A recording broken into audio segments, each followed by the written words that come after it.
नमस्कार, मैं श्वेता आपका द विश्व प्रेम न्यूज और हरियाणा न्यूज फ्लैश में स्वागत करती हूं। तो चलिए रुक करते हैं आज की प्रमुख खबर पर।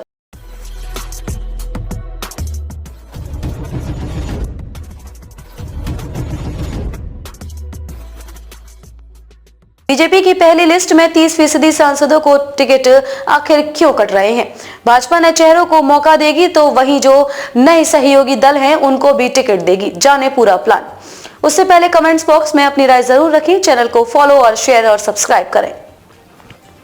बीजेपी आम चुनाव को लेकर पहली लिस्ट 22 जनवरी यानी कि राम मंदिर के प्राण प्रतिष्ठा समारोह के बाद जारी कर सकती है।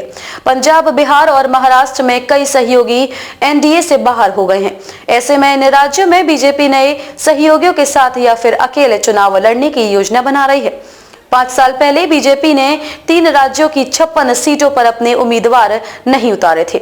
इसमें बीजेपी ने पंजाब की 13 में से 3, महाराष्ट्र की 48 में से 25 और बिहार की 40 में से 17 सीटों पर चुनाव लड़ा था। इस दौरान तत्कालीन सहयोगी शिरोमणि अकाली दल ने पंजाब में 10 सीटों पर चुनाव लड़ा था। वहीं बिहार में जेडीयू और लोक जनशक्ति पार्टी ने क्रमशः 17 में से 6 सीटों पर अपने उम्मीदवार उतारे थे।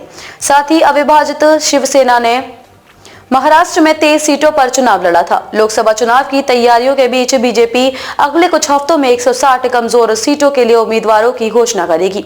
इसमें से 133 सीटें 2019 के लोकसभा चुनाव में हारी हुई हैं। वहीं इसके अलावा 27 दूसरी सीटें हैं। साल 2019 के लोकसभा चुनाव में बीजेपी ने 543 सीटों में से 436 सीटों पर चुनाव लड़ा था। इसमें से पार्टी 160 सीटें हार गई थी। वहीं 51 सीटों पर जमानत जब्त हो गई थी। पार्टी अपने मौजूदा लोकसभा सांसदों में से कम 30% को बदलने पर विचार कर रही है। टिकट बदलने के लिए जो भी शर्तें बीजेपी में तय हो रही हैं, उसमें से 70 साल से अधिक उम्र सांसद, 3 बार से अधिक के सांसद और लोकसभा क्षेत्र के लोकप्रियता शामिल है। हालांकि कुछ सांसदों को इन तीनों नियमों में छूट दी जा सकती है।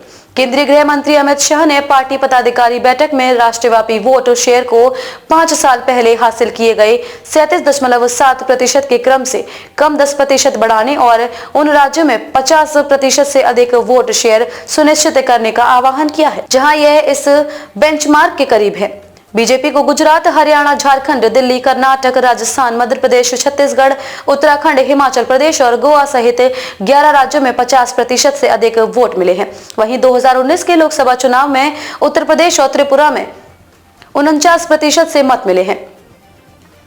पार्टी नेतृत्व ने अभी तक कोई संख्या नहीं बताई है, लेकिन वह 2019 की अपनी 303 सीटों को पार करना चाहती है।